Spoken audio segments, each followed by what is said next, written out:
ನಮಸ್ಕಾರ. ಜಿ ಸಂವಾದ ವಿಶೇಷ ಕಾರ್ಯಕ್ರಮಕ್ಕೆ ಸ್ವಾಗತ. ನಾನು ಎಂ ಕುಮಾರ್. ಮಲ್ಲಿಕಾರ್ಜುನ್ ಅವರ ಒಂದೇ ಒಂದು ಹೇಳಿಕೆ ಇದೆಯಲ್ಲ, ಇಡೀ ದೇಶದಲ್ಲಿ ಸಂಚಲನ ಸೃಷ್ಟಿಯಾಗಿದೆ. ಈ ಒಂದು ಹೇಳಿಕೆ ಕಿಚ್ಚನ್ನು ಹಬ್ಬಿಸಿದೆ. ಅಂದರೆ ಪ್ರಧಾನಿ ಮೋದಿ ಅವರು ಭಯೋತ್ಪಾದಕ ಅನ್ನುವಂಥ ಹೇಳಿಕೆ, ಈ ಹೇಳಿಕೆ ಎಷ್ಟರ ಮಟ್ಟಿಗೆ ಸರಿ ಅನ್ನುವಂಥ ಚರ್ಚೆ ಆಗ್ತಾ ಇದೆ. ಇದನ್ನು ಖಂಡಿಸಿ ಬಿಜೆಪಿ ಕಡೆಯಿಂದ ದೊಡ್ಡ ಮಟ್ಟದಲ್ಲಿ ಪ್ರತಿಭಟನೆಯನ್ನು ಮಾಡೋದಕ್ಕೆ ಪ್ಲಾನ್ ಕೂಡ ಮಾಡಿಕೊಂಡಿದ್ದಾರೆ. ಬಟ್ ಇಲ್ಲಿರುವಂಥ ಪ್ರಶ್ನೆ, ಹಿರಿಯರಾಗಿ ಈ ರೀತಿಯಾಗಿ ಒಂದು ವೈಯಕ್ತಿಕವಾಗಿ ನಿಂದನೆ ಮಾಡೋದು ಅಥವಾ ಈ ರೀತಿಯ ಸ್ಟೇಟ್ಮೆಂಟ್ ಮಾಡೋದು ಎಷ್ಟರ ಮಟ್ಟಿಗೆ ಸರಿ ಅಂತೇಳಿ. ರಾಜಕೀಯ ಮಾಡೋದು ಬೇರೆ, ರಾಜಕೀಯ ಬಿಟ್ಟು ವೈಯಕ್ತಿಕವಾಗಿ ಈ ರೀತಿ ಹೇಳಿಕೆ ಇದೆಯಲ್ಲ, ಇದನ್ನು ಯಾರು ಕೂಡ ಸಹಿಸ್ಕೊಳ್ಳೋದಿಲ್ಲ. ಒಬ್ಬ ಈ ದೇಶದ ಪ್ರಧಾನಿಯನ್ನು ಭಯೋತ್ಪಾದಕ ಅನ್ನುವಂಥ ಹೇಳಿಕೆ ಇದೆಯಲ್ಲ, ಇದನ್ನು ಹೇಗೆ ಸಹಿಸ್ಕೊಳ್ಳೋಕ್ಕೆ ಆಗುತ್ತೆ? ಇದರ ಹಿಂದೆ ಇರುವಂಥ ಉದ್ದೇಶ ಏನು? ನೀವು ಜನರಿಗೆ ಏನು ಸಂದೇಶವನ್ನು ಕೊಡ್ತೀರಿ ಅಂತ. ಇದು ಫಸ್ಟ್ ಟೈಮ್ ಏನಲ್ಲ ಮಲ್ಲಿಕಾರ್ಜುನ್ ಖರ್ಗೆ ಅವರ ಈ ರೀತಿಯ ಹೇಳಿಕೆ. ಬಟ್ ಈಗ ಪದೇ ಪದೇ ಈ ರೀತಿಯ ಹೇಳಿಕೆ ಬರ್ತಾ ಇರೋದ್ರಿಂದಾಗಿ ಈಗ ದೊಡ್ಡ ಮಟ್ಟದಲ್ಲಿ ವಿರೋಧ ವ್ಯಕ್ತವಾಗುತ್ತೆ, ಪ್ರತಿಭಟನೆ ಆಗುತ್ತೆ. ಅದಾದ ನಂತರ ಕ್ಷಮೆ ಇರಲಿ ಅಂತ ಹೇಳೋದ್ರಲ್ಲಿ ಅರ್ಥ ಇರೋದಿಲ್ಲ. ಬಟ್ ನೀವು ಏನು ಮಾತನಾಡ್ತೀರಿ ಅದರ ಮೇಲೆ ಗಮನ ಕೊಡಬೇಕಾಗತ್ತೆ. ಸೊ ಎಲ್ಲದರ ಬಗ್ಗೆ ಚರ್ಚೆ ಮಾಡೋಣ. ಏನು ಇರ್ಬೋದು, ಹಿಂದೆ ಇರುವಂಥ ಉದ್ದೇಶ ಏನು, ಯಾಕೆ ಈ ರೀತಿ ಹೇಳಿಕೆಗಳು ಬರುತ್ತೆ? ರಾಜಕೀಯ ಅಂದರೆ ನೀತಿಗಳು, ತಮ್ಮ ಅಭಿವೃದ್ಧಿ ಆ ಕಡೆ ಗಮನ ಕೊಡೋದು ಬಿಟ್ಟು ಈ ರೀತಿಯಾಗಿ ನೀವು ಬೇಕಾಬಿಟ್ಟಿಯಾಗಿ ವೈಯಕ್ತಿಕವಾಗಿ ಟಾರ್ಗೆಟ್ ಮಾಡೋದು ಎಷ್ಟು ಮಟ್ಟಿಗೆ ಸರಿ ಅಂತೇಳಿ ಎಲ್ಲದರ ಬಗ್ಗೆ ಚರ್ಚೆ ಮಾಡೋಣ. ಇದು ಇವತ್ತಿನ ವಿಶೇಷ. ಮೋದಿ ಭಯೋತ್ಪಾದಕ, ಖರ್ಗೆ ಹೇಳಿಕೆ ಕಿಚ್ಚು.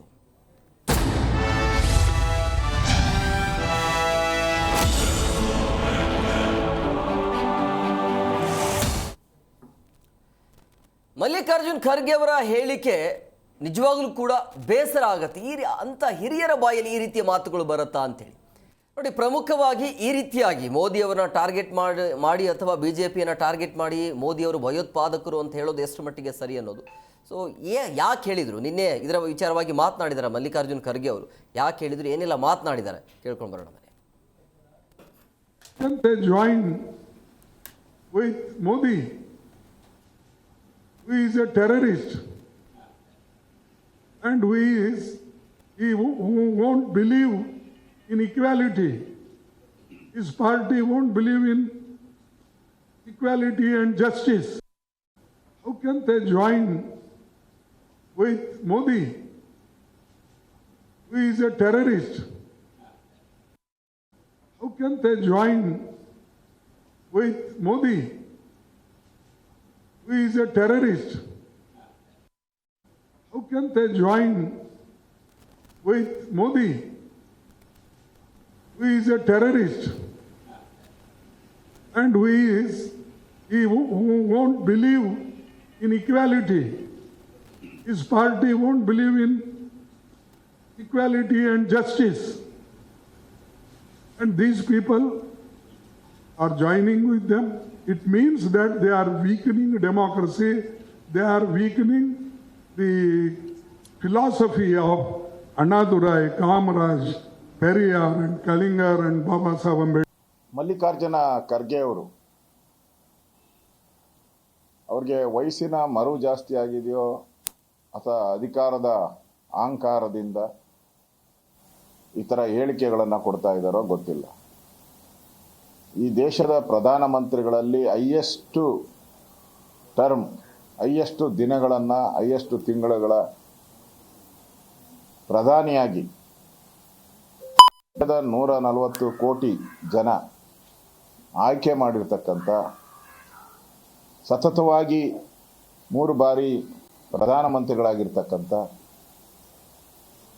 ನರೇಂದ್ರ ಮೋದಿಯವರ ಬಗ್ಗೆ, ಅವರ ದೇಶ ಪ್ರೇಮದ ಬಗ್ಗೆನೇ ಪ್ರಶ್ನೆಯನ್ನು ಎತ್ತಿದ್ದಾರೆ. ಈಗ ರಾಜಕಾರಣದಲ್ಲಿ ಹಿರಿಯರು ಸಂಯಮದಿಂದ, ಸಂಸ್ಕಾರದಿಂದ ವರ್ತನೆ ಮಾಡ್ತಕ್ಕಂಥದ್ದು ಆದಂಥ ಸಂದರ್ಭದಲ್ಲಿ ನಮ್ಮಂಥ ಯುವಕರಿಗೆ ಅದೊಂದು ರೀತಿ ದಾರಿದೀಪ ಆಗುತ್ತೆ. ಆದರೆ ಇವತ್ತು ಈ ರೀತಿಯಾದಂಥ ಒಂದು ವೈಯಕ್ತಿಕ ನಿಂದನೆಗಳು, ಹೇಳಿಕೆಗಳು ಕೊಡುವ ಮೂಲಕ, ಅದರಲ್ಲೂ ವಿಶೇಷವಾಗಿ ಕಾಂಗ್ರೆಸ್ನ ರಾಷ್ಟ್ರಾಧ್ಯಕ್ಷರಾಗಿರ್ತಕ್ಕಂಥ ಖರ್ಗೆಜಿರವರು ಅತ್ಯಂತ ಅನುಭವಸ್ಥರಿದ್ದಾರೆ, ಹಿರಿಯರಿದ್ದಾರೆ. ಬಹುಶಃ ಎಲ್ಲೋ ಒಂದು ಕಡೆ ಅವರ ಹೈಕಮಾಂಡ್ಗೆ ಒಂದು ಇಂಪ್ರೆಷನ್ ಕ್ರಿಯೇಟ್ ಮಾಡ್ತಕ್ಕಂಥದ್ದಕ್ಕೆ ಈ ರೀತಿಯಾದಂಥ ವೈಯಕ್ತಿಕ ನಿಂದನೆ ಹೇಳಿಕೆಗಳು ಕೊಡೋದ್ರಿಂದ ಎಲ್ಲೋ ಒಂದು ಕಡೆ ಅವರ ಒಂದು ಪರ್ಸ್ನಾಲಿಟಿಗೆ ನನ್ನ ಅನಿಸಿಕೆ ಶೋಭೆ ತರ್ತಕ್ಕಂಥದ್ದಲ್ಲ. ಇದು ನಾವು ಯಾರೂ ಕೂಡ ನಿರೀಕ್ಷೆ ಮಾಡಿರ್ತಕ್ಕಂಥ ವಿಚಾರ ಅಲ್ಲ. ಮಾನ್ಯ ಮಲ್ಲಿಕಾರ್ಜುನ್ ಖರ್ಗೆ ಸಾಹೇಬ್ರೆ, ತಮ್ಮದು 6 ದಶಕಗಳ ಸುದೀರ್ಘ ರಾಜಕೀಯ ಅನುಭವ ಇರುವಂಥ ಜೀವನ. ಆದರೆ ಇತ್ತೀಚಿನ ದಿನಗಳಲ್ಲಿ ತಮ್ಮ ಹೇಳಿಕೆ ತಮ್ಮ ರಾಜಕೀಯ ಅನುಭವಕ್ಕೆ ತಕ್ಕದಾಗಿರ್ತಕ್ಕಂಥ ಹೇಳಿಕೆ ಅಲ್ಲ. ನಿಮ್ಮ ಹೇಳಿಕೆ ಮಾನಸಿಕ ಅಸ್ವಸ್ಥರ ಹೇಳಿಕೆಯ ರೀತಿಯಲ್ಲೇ ಹೇಳಿಕೆ ಕೊಡ್ತಾ ಇದ್ದೀರಿ. ನಿಮ್ಮ ಪಕ್ಷ ಮೊಹಬ್ಬತ್ ಕಾ ದುಕಾನ್ನ ಮಾತನಾಡ್ತಿತ್ತು, ಆದರೆ ನೀವು ಮಾರ್ಕೆಟಿಂಗ್ ಮಾಡ್ತಾ ಇರೋದು ನಫರತ್ ಕಾ ದುಕಾನ್ನ ಸರಕುಗಳನ್ನೇ ಮಾರ್ಕೆಟ್ ಮಾಡ್ತಾ ಇದ್ದೀರಿ. ಗುಜರಾತ್ನ ಜನರನ್ನು ಅನಕ್ಷರಸ್ಥರು ಅಂತ ಹೇಳಿದ್ರಿ. ಪ್ರಧಾನಮಂತ್ರಿ ನರೇಂದ್ರ ಮೋದಿಯವರನ್ನ ಭಯೋತ್ಪಾದಕ ಅಂತ ಕರೆದಿದ್ದೀರಿ. BJP RSSನ ವಿಷಜಂತು, ಅದನ್ನು ಕೊಲ್ಲಿ ಅಂತ ನೀವು ಮುಸಲ್ಮಾನರನ್ನು ಎತ್ಕಟ್ಟೋ ಕೆಲಸ ಮಾಡ್ತೀರಿ. ಇದೆಲ್ಲ ನೋಡಿದಾಗ ನೀವು ಮೆಂಟಲ್ ಹಾಸ್ಪಿಟಲ್ ಪೇಷಂಟ್ ರೀತಿಯಲ್ಲಿ ವರ್ತನೆ ಮಾಡ್ತಾ ಇದ್ದೀರಿ ಅಂತ ಹೇಳಿ ಬಹುತೇಕ ಜನ ಭಾವಿಸಿದ್ದಾರೆ. ನರೇಂದ್ರ ಮೋದಿಜಿಯವರ ಬಗ್ಗೆ ಕೀಳು ಮಟ್ಟದ ಭಾಷೆಗಳು,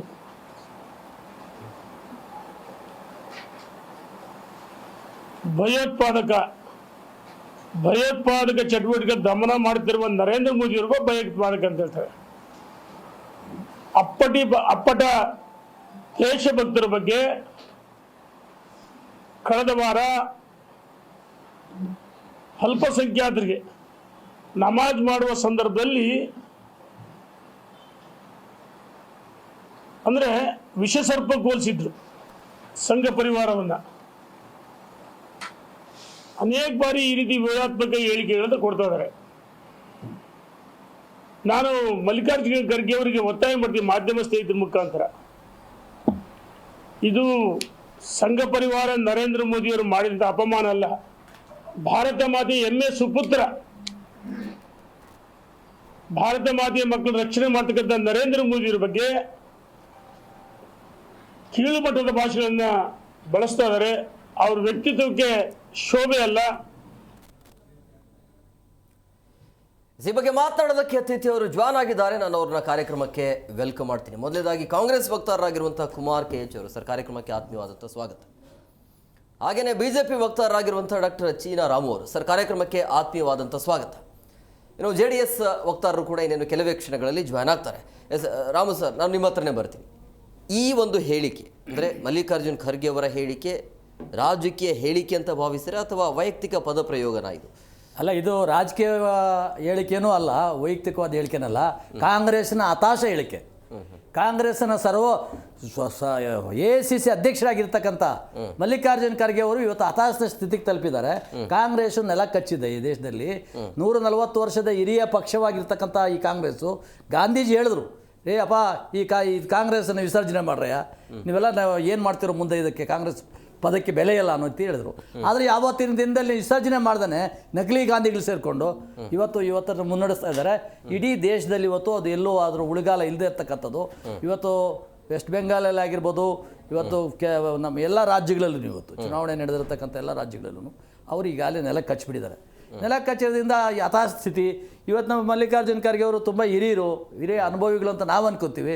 ಅವರ ಅನುಭವ ಎಲ್ಲೂ ಬಾಬಾ ಸಾಹೇಬ್ ಅಂಬೇಡ್ಕರ್ ಅವರು ಕೊಟ್ಟಂಥ ಮೀಸಲಾತಿ ವ್ಯಾಪ್ತಿನಲ್ಲೇ ಇದೆ. ಅದನ್ನು ಮೀರಿ ಬೆರೀಲಿಲ್ಲ ಅವರು. ಅವ್ರು ಜನರಲ್ ಕ್ಷೇತ್ರಕ್ಕೆ ಎಲ್ಲೂ ಹೋಗಲಿಲ್ಲ. ಅವ್ರು ಹೋಗಿದ್ದೆ ಮೀಸಲು ಕ್ಷೇತ್ರ, ಅಳಿಯನಿಗೂ ಮೀಸಲು ಕ್ಷೇತ್ರನೇ, ಮಗನಿಗೂ ಮೀಸಲು ಕ್ಷೇತ್ರನೇ. ನೀವು ಈ ಮೀಸಲು ಕ್ಷೇತ್ರದಲ್ಲೇ ಗೆದ್ದು ಬರ್ತಾ ಇರ್ತಕ್ಕಂಥ ನೀವು ಸ್ವಂತ ಶಕ್ತಿಯಿಂದ ಬೆಳೆದವರಲ್ಲ. ಬಾಬಾ ಸಾಹೇಬ್ 2 ಅವಕಾಶ ಕೊಟ್ಟಿದ್ದಾರೆ. ಒಂದು ಮೀಸಲು ಕ್ಷೇತ್ರದಲ್ಲಿ ನೀವು ಸ್ಪರ್ಧಿಸ್ಬೋದು, ಒಂದು ಜನರಲ್ಗೆ ಹೋಗ್ಬೋದು ಅಂತ. ತಾಕತ್ತಿರೋರು, ಶಕ್ತಿ ಇರೋರು ಜನರಲ್ಗೆ ಹೋಗೋಕ್ಕಾಗಲಿಲ್ಲ. ಇವರು AICC ಎಲ್ಲೋ ಒಬ್ಬ ವ್ಯಕ್ತಿ ಬೇಕು ಆ ಪಕ್ಷಕ್ಕೆ, ನಾಮಕಾ ಪಟೇಲು, ಅವ್ರನ್ನ ನೇಮಕ ಮಾಡಿಕೊಂಡ್ರು ನಕಲಿ ಗಾಂಧಿಗಳು. ಈ ನಕಲಿ ಗಾಂಧಿಗಳು ಯಾವಾಗ ನೇಮಕ ಮಾಡಿಕೊಂಡ್ರು ಅವ್ರನ್ನ ಮೆಚ್ಚಿಸೋದಕ್ಕೆ ಈ ಥರದ ಒಂದು ಹತಾಶ ಮನೋಭಾವದಿಂದ ಹೇಳ್ತಾರೆ. ಮಣಿಶಂಕರ ಅಂತ ಒಬ್ಬರಿದ್ದರು, ಅವರು ಚಾಯವಾಲ ಅಂತ ಹೇಳೋವಂಥ ಮಾತುಗಳನ್ನು ಹೇಳಿದ್ರು. ಅದಾದಮೇಲೆ ನೀಚ ಜಾತಿ, ಮೋದಿಯವರನ್ನು ನೀಚ ಜಾತಿ ಅಂತ ಹೇಳಿದಂಥ ಘಟನೆಗಳು ಅವರ ಪಕ್ಷದ ಮುಖಂಡಗಳಿಂದ ಬಂದಿದೆ. ಇವೆಲ್ಲ ಗಮನಿಸ್ತಾ ಇದ್ದಾಗ ಏನಾಗ್ತದೆ, ಕಾಂಗ್ರೆಸ್ ಇವತ್ತು ಎಲ್ಲೂ ಅದು ನೆಲ ಕಚ್ಚಿರ್ತಕ್ಕಂಥದ್ದು. ಅವರು ಈಗಾಗಲೇ ಹೊರಗಡೆ ಪ್ರಪಂಚಕ್ಕೆ ಏನೂ ಕಾಣಿಸ್ದೇ ಇರ್ತಕ್ಕಂಥ ಒಂದು ಸ್ಥಿತಿಗೆ ತಲುಪಿದ್ದಾರೆ. ಇವತ್ತು ಖರ್ಗೆಯವರ ಮುಖಾಂತರವಾಗಿ ಕಾಂಗ್ರೆಸ್ ಪೂರ್ಣವಾಗಿ ನೆಲ ಕಚ್ಚುವಂಥ ಕೆಲಸ ಆಗ್ತದೆ. ಇವತ್ತು ಖರ್ಗೆಯವರು ಮಾತಾಡಿರ್ತಕ್ಕಂಥ ಮಾತು ದೇಶದ ಕ್ಷಮೆ ಕೇಳೋದು ಅಷ್ಟೇ ಅಲ್ಲ, ಅವ್ರ ಮೇಲೆ ಕೇಂದ್ರ ಸರ್ಕಾರನೇ ಒಂದು ಸ್ವಯಂಕೃತ ಕೇಸನ್ನು ದಾಖಲಿಸಬೇಕು ಅಥವಾ ರಾಜ್ಯ ಸರ್ಕಾರವನ್ನು ದಾಖಲಿಸಬೇಕು. ಆಗಲಿಲ್ಲ ಅಂದರೆ ಅವ್ರನ್ನ ರಾಜೀನಾಮೆ ಕೊಟ್ಟು ಮನೆಗಾದರೂ ಬರಬೇಕು ಅಂತಕ್ಕಂಥ ಒತ್ತಾಯನ ನಾವು ಮಾಡ್ತೀವಿ. ಕುಮಾರ್ ಸರ್, ಈ ಮಲ್ಲಿಕಾರ್ಜುನ್ ಖರ್ಗೆ ಅವರ ಹೇಳಿಕೆಯನ್ನು ಸ್ಪಷ್ಟವಾಗಿ ತಿರಸ್ಕರಿಸ್ತೀರಾ ಅಥವಾ ಸಮರ್ಥನೆ ಮಾಡಿಕೊಳ್ತೀರಾ? ಈಗಾಗಲೇ ಮಾನ್ಯ ಶ್ರೀ ಮಲ್ಲಿಕಾರ್ಜುನ ಖರ್ಗೆ ಅವರು AICC ಅಧ್ಯಕ್ಷರು ಮಾನ್ಯ ಪ್ರಧಾನಮಂತ್ರಿಗಳ ಬಗ್ಗೆ ಚುನಾವಣೆ ಸಂದರ್ಭದಲ್ಲಿ ಒಂದು ಹೇಳಿಕೆಯನ್ನು ಕೊಟ್ಟಿದ್ದಾರೆ ಅಂತ ಹೇಳಿ BJPಯ ಎಲ್ಲ ನಾಯಕರುಗಳು ರಸ್ತೆಗಿಳಿದು ಪ್ರತಿಭಟನೆ ಮಾಡ್ತಾ ಇದ್ದಾರೆ. ಮಾಡಲಿ, ಸಂತೋಷ. ಪ್ರಜಾಪ್ರಭುತ್ವ ವ್ಯವಸ್ಥೆಯಲ್ಲಿ ಅದು ಮಾಡಬೇಕಾದ್ದು. ನಾವೇನು ಇವ್ರ ಥರ ಜುಮ್ಲಾ ಪಾರ್ಟಿ ಅಲ್ಲ. ಜುಮ್ಲಾಗಳು ಹೇಳ್ಕೊಂಡು ಚುನಾವಣೆ ಸಮಯದಲ್ಲಿ ಜನರನ್ನ ಯಾಮಾರಿಸಿ ಟೋಪಿ ಹಾಕಿ ಮೋಸ ಮಾಡೋರಲ್ಲ. ಒಂದು, ಅವರಿಗಾಗಲೇ ಸ್ಪಷ್ಟನೆ ಪಡಿಸಿದ್ದಾರೆ ಮಾನ್ಯ ಖರ್ಗೆ ಅವರು. ನಾನು ಹೇಳುವಾಗ ಈ ಕಂಟೆಸ್ಟಲ್ಲಿ ಹೇಳಿದ್ದು ED ಮತ್ತು IT CBI ಅಂದರೆ ಸರ್ಕಾರಿ ಸಂಸ್ಥೆಗಳನ್ನು ಬಳಸ್ಕೊಂಡು ಭಯಭೀತರನ್ನಾಗಿ ಮಾಡ್ತಿದ್ದಾರೆ ಅಂತ ಹೇಳಿ ಸ್ಪಷ್ಟನೆಯನ್ನು ಕೊಟ್ಟಾಗಿದೆ. ಆ ಕೊಟ್ಟಾದ ನಂತರವೂ ಕೂಡ ಅವರು ಸ್ಪಷ್ಟನೆ ಕೊಡದೆ ಹಾಗೆ ಮುಗುಮ್ಮಾಗಿ ಇದ್ದುಬಿಟ್ಟಿದ್ದಿದ್ರೆ BJPಯವರ ಎಲ್ಲ ಮಾತುಗಳನ್ನು ಖಂಡಿತವಾಗಿ ನಾವು ಒಪ್ತಾ ಇದ್ವಿ.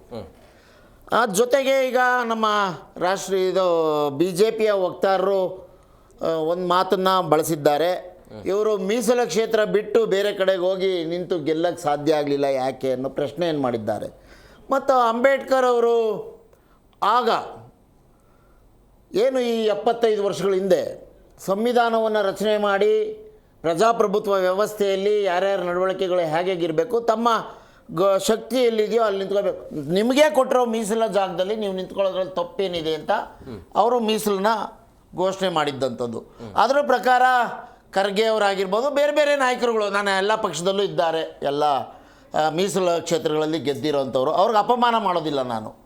ಅವ್ರಿಗೆ ಅವಕಾಶ ಸಿಕ್ಕಿದೆ, ಖಂಡಿತವಾಗ್ಲೂ ಅದನ್ನು ಬಳಸ್ಕೊಂಡಿದ್ದಾರೆ. ನೀವು ಬಳಸ್ಕೊಳ್ಳಿ. ನಿಮ್ಮನ್ನು ಬೇಡ ಅಂತ ಹೇಳಿರೋರು ಯಾರೋ? ನಿಮ್ಮ ಬಳಕೆ ಮಾಡ್ಕೊಳ್ಳೋದ್ರಲ್ಲಿ ನಮ್ಮದೇನು ಅಪಸ್ವರ ಇಲ್ಲ, ಆಕ್ಷೇಪಣೆಯೂ ಇಲ್ಲ. ಅವ್ರಿಗೆ ಸಿಕ್ಕಿರೋ ಅವಕಾಶವನ್ನು ಅವ್ರು ಬಳಸ್ಕೊಂಡಿದ್ದಾರೆ, ಅದನ್ನು ಉಪಯೋಗಿಸ್ಕೊಂಡಿದ್ದಾರೆ, ಮುಂದಕ್ಕೆ ಬಂದಿದ್ದಾರೆ. ಇವತ್ತು ಒಂದು ರಾಷ್ಟ್ರೀಯ ಕಾಂಗ್ರೆಸ್ನ ಅಧ್ಯಕ್ಷರಾಗಿಯೂ ಕೂಡ ಕಾರ್ಯನಿರ್ವಹಿಸ್ತಾ ಇದ್ದಾರೆ. ಅವ್ರಿಗೆ ಸಿಕ್ಕಿರೋ ಅವಕಾಶ ತಮ್ಮ ಪ್ರತಿಭೆಯನ್ನು ಪ್ರದರ್ಶನ ಮಾಡಿ ಬಂದಿದ್ದಾರೆ ಇವತ್ತವರೆಗೂ. ಜುಮ್ಲಾ ಪಾರ್ಟಿಯವರು ಇದೇ ಚಂದ್ರಬಾಬು ನಾಯ್ಡು ಅವ್ರ ಜೊತೆ ಇವತ್ತು ಜೊತೆಗಾರರಾಗಿದ್ದಾರೆ. ದೇಶದ ಅತಿ ದೊಡ್ಡ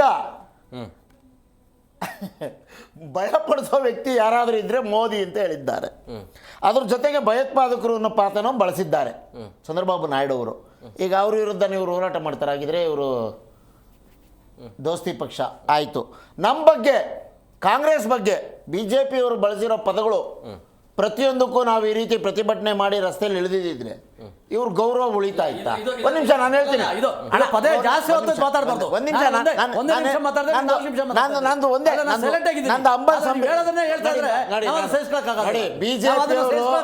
ಬಿಜೆಪಿಯವರಾಗ್ಲಿ ಇತರವರಾಗ್ಲಿ ಪ್ರಧಾನಮಂತ್ರಿಗಳು ಕಾಂಗ್ರೆಸ್ ಸೀಮಿತಗೊಳಿಸಿ ಮಾತಾಡಿ ನೀವು. ಎಲ್ಲೋ ಯಾವುದೋ ನಮಗೆ ಮಲ್ಲಿಕಾರ್ಜುನ್ ಖರ್ಗೆ ಅವರು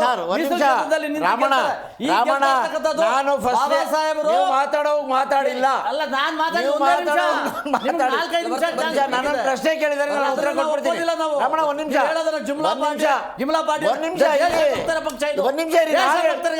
ದೇಶಕ್ಕಾಗಿ ಇರೋ ಪಕ್ಷ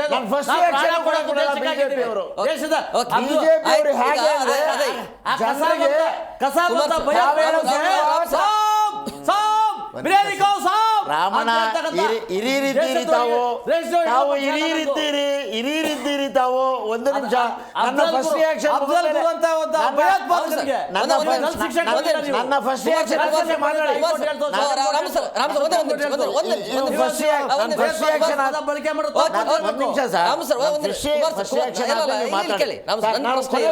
ಈ ಹೇಳಿಕೆಯನ್ನು ನೀವು ಖಂಡಿಸ್ತೀರಾ ಅಥವಾ ಈಗಾಗಲೇ ನಮ್ಮ ನಾಯಕರು ಸ್ಪಷ್ಟನೆಯನ್ನು ನೀಡಾಗಿದೆ, ಅದಕ್ಕೆ ನಾವು ಸ್ಟ್ಯಾಂಡ್ ಆಗಿದ್ದೇವೆ.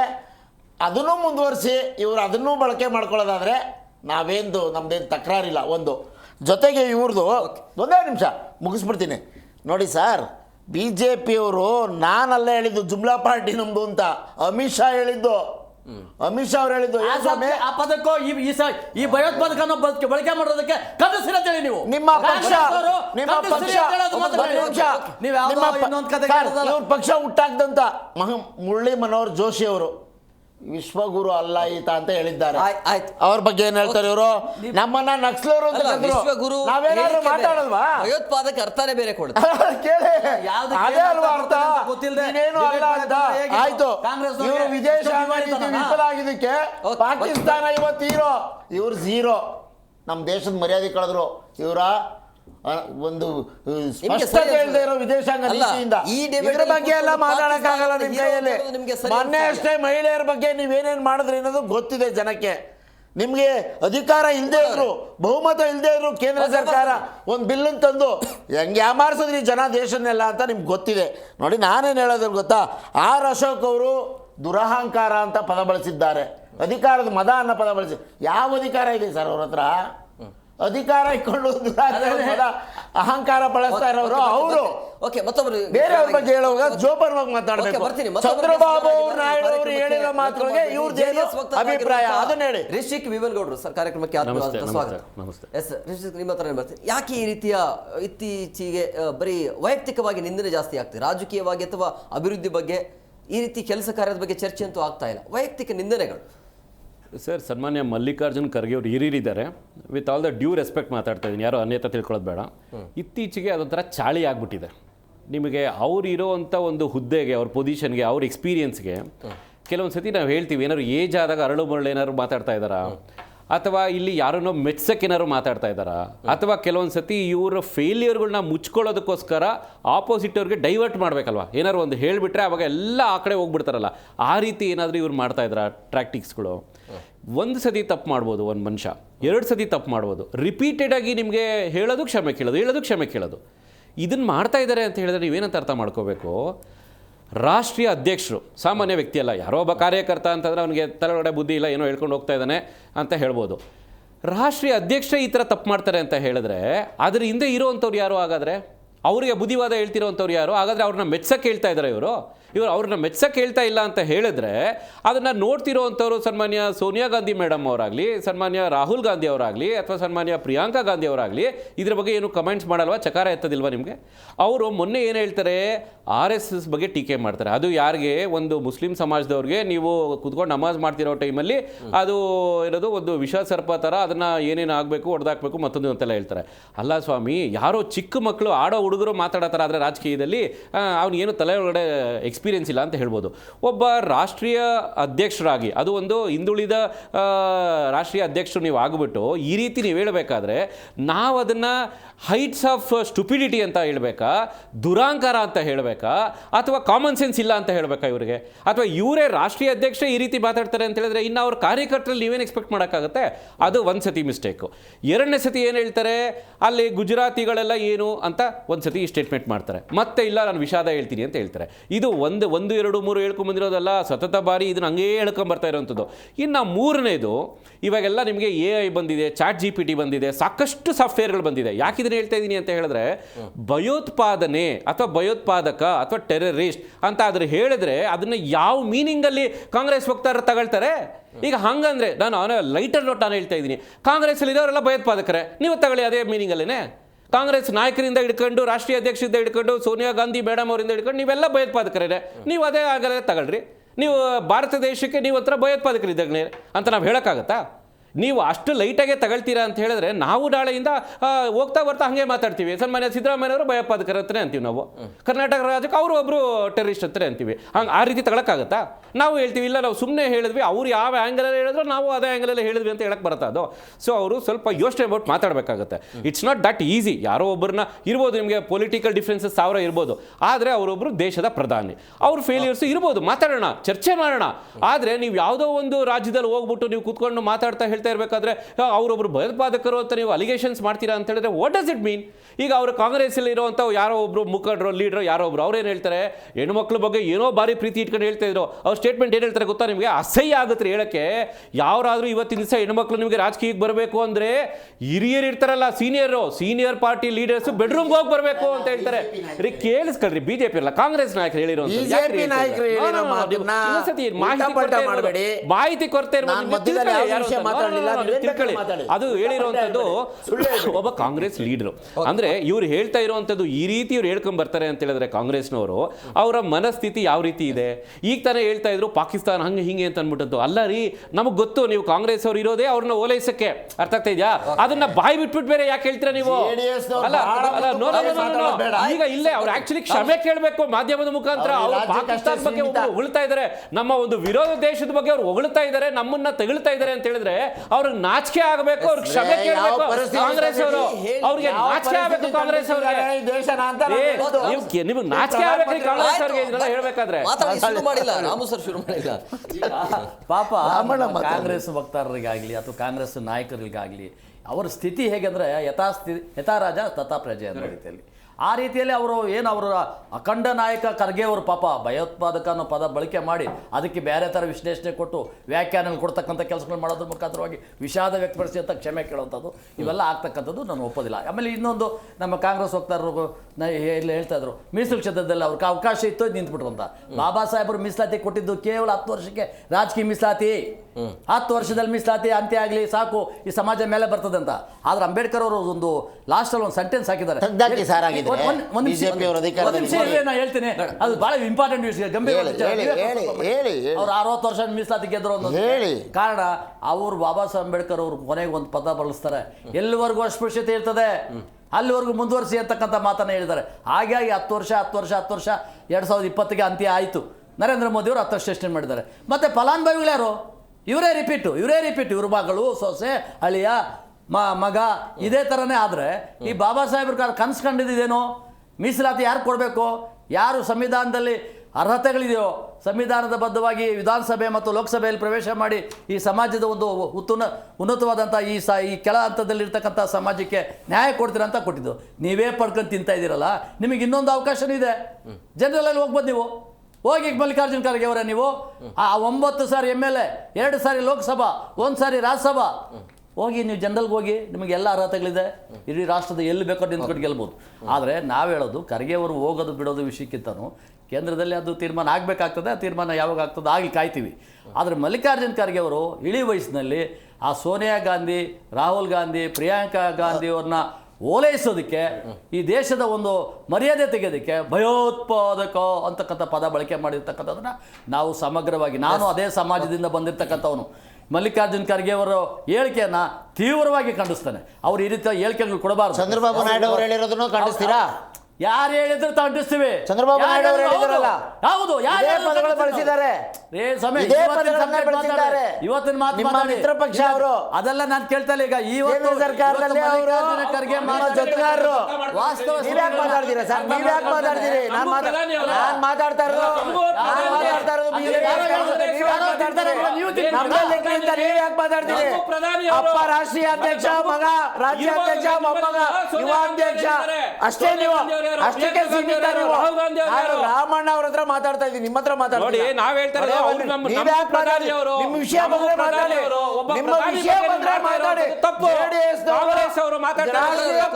ರಾಜ್ಯ ಪಕ್ಷವ ಅಥವಾ ಪ್ರಾದೇಶಿಕ ಪಕ್ಷ ಅಲ್ಲ, ಕುಮಾರ್ ಅವರೇ ಮಾತಾಡಿ. ಪ್ರಧಾನಿ ಮಾತಾಡ್ತೀವಿ. ಅಲ್ಲ, ಈ ದೇಶದ ಪ್ರಧಾನಿ ಪ್ರಧಾನಿ ಬಗ್ಗೆ ಮಾತಾಡ್ತಾ ಇರ್ಬೇಕಾದ್ರೆ ನೀವು ಕಾಂಗ್ರೆಸ್ ಭಾವಿಸ್ಬೇಡಿ ಮಧ್ಯಪ್ರವೇಶ ಮಾಡ್ತೀನಿ ಅಂತ. BSY ಬಗ್ಗೆ, BS ಯಡಿಯೂರಪ್ಪನವರ ಬಗ್ಗೆ ಸಬ್ಜೆಕ್ಟ್ ಬಗ್ಗೆ ಮಾತಾಡಿ. ಸಬ್ಜೆಕ್ಟ್ ಬಿಡಿ ಮಾತಾಡಕ್ ಹೋಗ್ಬೇಡಿ. ಇವತ್ತು ಏನ್ ಹೇಳಿದಾರೆ? ಇವತ್ತು ಮಲ್ಲಿಕಾರ್ಜುನ ಖರ್ಗೆ ಮಾತಾಡಿರ್ತಾರೆ ಅಂತ ಬೈದಿಲ್ಲ. ವಿಷಯಾಂತರ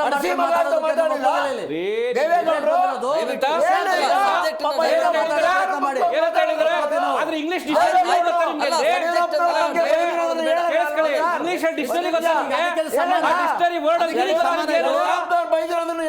ಡಿಕ್ಷನರಿ ಮೀನಿಂಗ್ ಏನು ಗೊತ್ತಾ ನಿಮ್ಗೆ?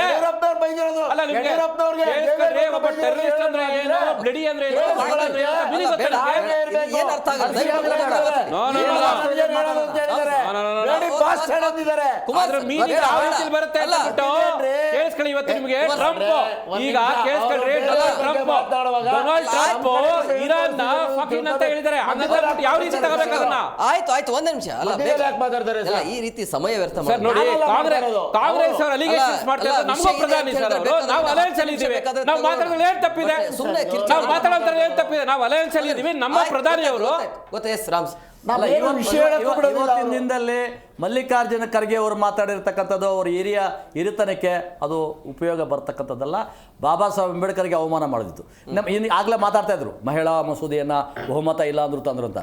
ಬಾಬಾ ಸಾಹೇಬ್ ಅಂಬೇಡ್ಕರ್ ಅವರು ಏಕೈಕ ಕಾನೂನು ಮಂತ್ರಿ ಆಗಿದ್ದರು ದೇಶಕ್ಕೆ ಸ್ವತಂತ್ರ ಬಂದಾಗ. ಮೊದಲನೇ ದೇಶದ ಸ್ವತಂತ್ರ ಬಂದಾಗ ಮೊದಲನೇ ಕಾನೂನು ಮಂತ್ರಿ ಅವರು ಕಾಮನ್ ಸಿವಿಲ್ ಕೋಡ್ ತರಬೇಕು ಅನ್ನೋ ಪ್ರಯತ್ನ ಮಾಡಿದ್ರು. ಕಾಮನ್ ಸಿವಿಲ್ ಕೋಡ್ ಅಂದ್ರೆ ದೇಶದಲ್ಲಿರ್ತಕ್ಕಂಥ ಒಂದು ನಿಮಿಷ ಇರೋಣ, ಒಂದು ನಿಮಿಷ. ಅವತ್ತಿನ ದಿನದಲ್ಲಿ ಒಬ್ಬ ವ್ಯಕ್ತಿ ಕಾಂಗ್ರೆಸ್ಸಿನ ಅಧಿನಾಯಕರಾಗಿದ್ದಂಥ ಪ್ರಧಾನಮಂತ್ರಿಗಳು ನೆಹರು ಅವರು ಹಿಡಿದು ಇಡೀ ಕ್ಯಾಬಿನೆಟ್ ಮಂತ್ರಿಮಂಡಲನೇ ಅಂಬೇಡ್ಕರ್ ಅವರ ಆ ಒಂದು ಕಾಮನ್ ಸಿವಿಲ್ ಕೋಡ್ ತರೋದನ್ನ ಒಪ್ಪೋದಿಲ್ಲ. ಆವತ್ತು ಅದನ್ನು ಒಂದು ತಡೀರಿ, ಅದು ಪೂರ್ತಿ ಜನಕ್ಕೆ ಗೊತ್ತಾಗ್ಲಿ, ಯಾಕಂದ್ರೆ ಒಳ್ಳೆ ನಿಮ್ಗೆ ಅವಕಾಶ ಕೊಟ್ಟಿದ್ದಾರೆ.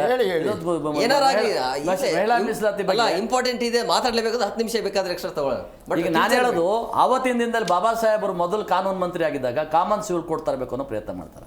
ಕಾಮನ್ ಸಿವಿಲ್ ಕೋಡ್ ಅಂದ್ರೆ ಹೆಣ್ಮಕ್ಳಿಗೂ ಸಮಾನತೆ ಕೊಡಬೇಕು. ಗಂಡಸರಿಂದ ತಲಾಂತರಗಳಿಂದ ಗಂಡಸರಿಂದ ದೌರ್ಜನ್ಯಕ್ಕೆ ಶೋಷಣೆಗೊಳಗಾಗಿದ್ದಾರೆ, ಅವ್ರಿಗೂ ನ್ಯಾಯ ಸಿಗಬೇಕು ಅಂತಕ್ಕಂಥ ಒಂದು ವಿಚಾರ ಮುಂದೆ ಇಡ್ತಾರೆ. ಅವತ್ತಿಂದ ಇಟ್ಟಾಗ ಏನಾಯ್ತು, ನೆಹರು ಹೇಳ್ತಾರೆ ಆ ಮುಸಲ್ಮಾನ್ ಮಹಿಳೆಯರನ್ನ ಬುರ್ಕಾದಲ್ಲಿ ಬಿಟ್ಬಿಡ್ರಪ್ಪ, ಅವನು ಯಾವುದೇ ಕಾರಣಕ್ಕೂ ಕಾಮನ್ ಸಿವಿಲ್ ಕೋಡ್ ವ್ಯಾಪ್ತಿಗೆ ತರಬೇಡಿ ಅಂತ. ಅಂಬೇಡ್ಕರ್ ಅದನ್ನು ಬಿಡ್ತಾರೆ, ಹಿಂದೂ ಕೋಡ್ ಬಿಲ್ ತರ್ತಾರೆ, ಹಿಂದೂ ಹೆಣ್ಮಕ್ಳಿಗೂ ನ್ಯಾಯ ಸಿಗಲಿ, ಸಮಾನತೆ ಸಿಗಲಿ ಅಂತ. ಅವತ್ತು ಅವ್ರು ಪ್ರಯತ್ನ ಮಾಡಿದಾಗ ಅವತ್ತು ಹೇಳ್ತಾರೆ, ಹೆಣ್ಮಕ್ಳು ಏನಾದ್ರು 4 ಗೋಡೆ ಮಧ್ಯೆ ಮಕ್ಕಳಿಗೆ ಆಟ ಆಡಿಸ್ಕೊಂಡು ಕಾಲ ಕಳಿಬೇಕು, ಅವರಿಗೆ ಅಷ್ಟೊಂದು ಸಮಾನತೆ ಕೊಡೋಕ್ಕಾಗಲ್ಲ ಅಂತಾರೆ.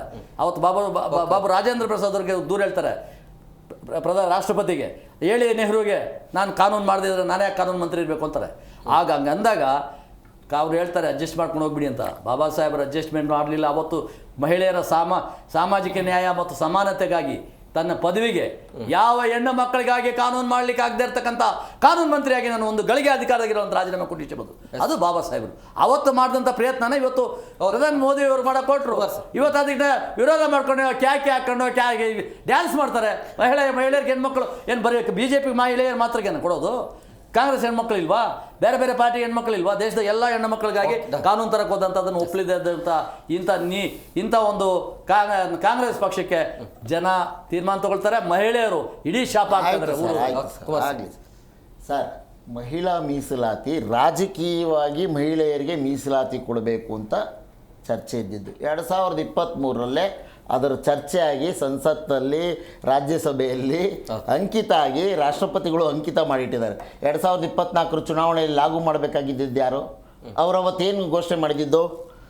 ಜನಗಣತಿ ಮಾಡಿ ಮೀಸಲಾತಿಯನ್ನು ನಿಗದಿ ಮಾಡಿ, ಜೊತೆಗೆ ನಾವು ಈ ಮಹಿಳಾ ಮೀಸಲಾತಿ ಬಿಲ್ ಏನು ಪಾಸ್ ಆಗಿದೆ ಅದನ್ನು ಲಾಗು ಮಾಡ್ತೀವಿ. ಇದೇ ರಾಹುಲ್ ಗಾಂಧಿ ಅವರು ಮಹಿಳಾ ಮೀಸಲಾತಿ ಬಿಲ್ ಅನ್ನು ಪಾಸ್ ಮಾಡಿದ್ರೆ ನಾವು ಬೆಂಬಲ ಕೊಡ್ತೀವಿ ಅಂತ ಹೇಳಿದಂತವರು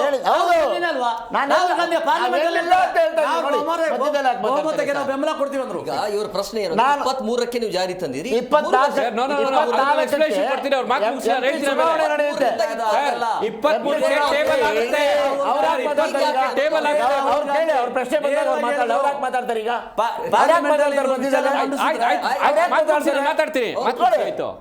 ಇದ್ರು ಆ ಬಿಲ್ ಪಾಸ್ ಮಾಡುವಾಗ ಸರ್ ಸುಮ್ಮನಿರ್ಬೇಕು.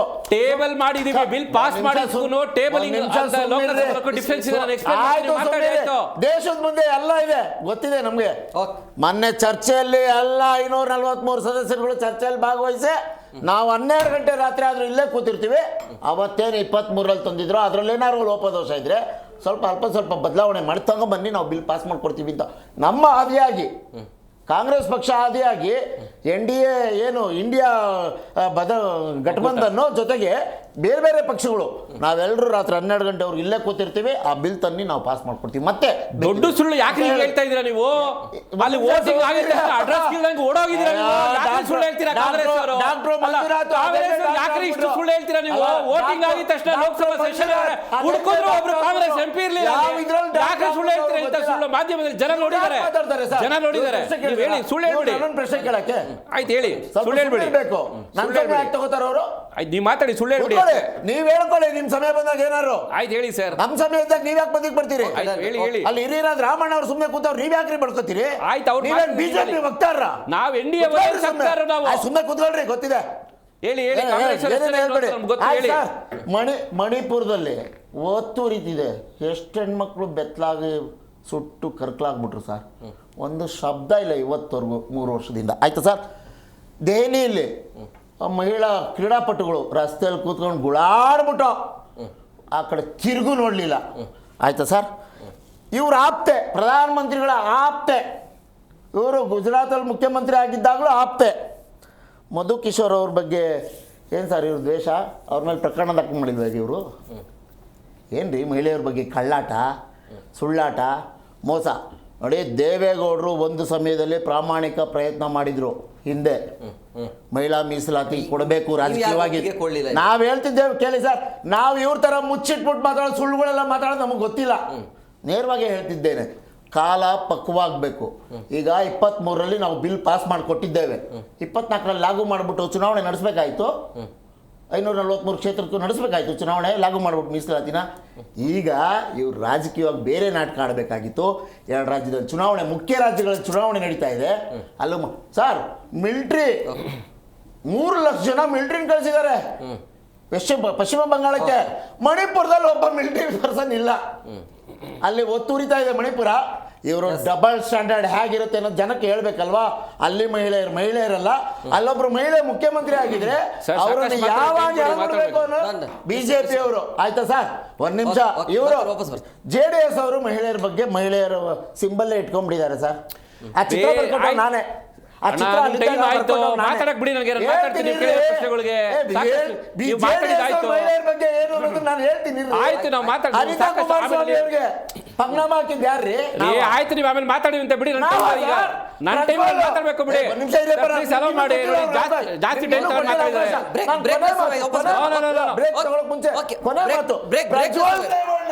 ಮಹಿಳೆಯರ ಬಗ್ಗೆ ಬಹಳ ಗೌರವ. ಅದೆಲ್ಲ ಹಿಂದೆ ವಾಪಸ್ ಬರ್ತೀನಿ. ಈ ಭಯೋತ್ಪಾದಕ ಹೇಳಿಕೆಯ ಹಿಂದೆ ಇರುವಂಥ ಉದ್ದೇಶ ಏನು ಸರ್? ನೋಡಿ, ಇತ್ತೀಚೆಗೆ ನಿಮಗೆ ವುಮನ್ ರಿಸರ್ವೇಷನ್ ಬಿಲ್ ಆಯಿತು, ಅದಕ್ಕೆ ಕಾಂಗ್ರೆಸ್ ಸಪೋರ್ಟ್ ಮಾಡಲಿಲ್ಲ. ಸೊ ಆ ವಿಷಯನ ಡೈವರ್ಟ್ ಮಾಡೋದಕ್ಕೆ ನೀವೊಂದು ಗಮನಿಸಿ, ಕಾಂಗ್ರೆಸ್ ಅವ್ರ ಹತ್ರ ಒಂದು ಸ್ಟ್ರಾಟಜಿ ಇದೆ. ನಿಮಗೆ ಯಾವಾಗೆಲ್ಲ ಮರೆ ಮಾಚಬೇಕು ಕೇಳಿಸ್ಕೊಳ್ಳಿ ಸರ್. ಆಯ್ತು ಸರ್, ಆಯ್ತು, ಎಸ್ಪೆಷಲಿ ಕಾಂಗ್ರೆಸ್ ಅವ್ರಿಗೆ. ಆಯ್ತು ನಿಮಿಷ. ಅವ್ರ ಸ್ಟ್ರಾಟಜಿ ಏನು ಅಂತ ಹೇಳಿದ್ರೆ, ನಿಮಗೆ BJP ಅವ್ರನ್ನ ಅಥವಾ ಒಂದು ರಾಷ್ಟ್ರೀಯ ಪಕ್ಷ NDA ಅಲಯನ್ಸ್ ಅವ್ರನ್ನ ಯಾವ ರೀತಿ ಡೈವರ್ಟ್ ಮಾಡಬೇಕು ಅಂತ ಹೇಳಿದ್ರೆ, ಒಂದು RSS ಬಗ್ಗೆ ಏನಾದ್ರು ಒಂದು ಮಾತು ಹೇಳಬೇಕು, ಇಲ್ಲ BJP ಇಟ್ಸೆಲ್ಫ್ ಅಲ್ಲಿರುವಂಥ ಯಾವ್ದಾರು ನಾಯಕರ ಬಗ್ಗೆ ಒಂದು ಮಾತಾಡಬೇಕು, ಇಲ್ಲ ಸನ್ಮಾನ್ಯ ಮೋದಿಯವ್ರ ಬಗ್ಗೆ ಏನಾದ್ರು ಒಂದು ಮಾತಾಡಬೇಕು, ಅಥವಾ ಅಮಿತ್ ಶಾ ಅವ್ರ ಬಗ್ಗೆ ಮಾತಾಡಬೇಕು. ಯಾವಾಗ ಇವ್ರು ಈ ರೀತಿ ಎಲ್ಲ ಮಾತಾಡ್ತಾರೋ ನಿಮಗೆ ಕಂಪ್ಲೀಟ್ ಎನರ್ಜಿ ಎಲ್ಲ ಒಂದು ಕಡೆ ಕಾನ್ಸಂಟ್ರೇಷನ್ ಆಗಿಬಿಡುತ್ತೆ. ಈಗ ನೋಡಿ, ನೀವೆಲ್ಲ ಚರ್ಚೆ ಏನು ಇಟ್ಕೊಂಡಿದ್ದೀವಿ, ಈಗ ಸನ್ಮಾನ್ಯ ಮೋದಿಜಿ ಅವರಿಗೆ ಇವರು ಭಯೋತ್ಪಾದಕರು ಯಾಕಂದ್ರು ಅನ್ನೋದ್ರ ಮೇಲೆ ಡೈವರ್ಷನ್ ಆಗೋಯ್ತು. ಇವಾಗ ಇವ್ರು ಏನು ಈ ವುಮೆನ್ ರಿಸರ್ವೇಷನ್ ಬಿಲ್ಲಲ್ಲಿ ಇವ್ರು ಮಾಡಿದ್ದು ಮೋಸ ಇದೆಯಲ್ಲ ಜನಕ್ಕೆ, ಅದು ಕಾಣಿಸ್ಲಿಲ್ಲ.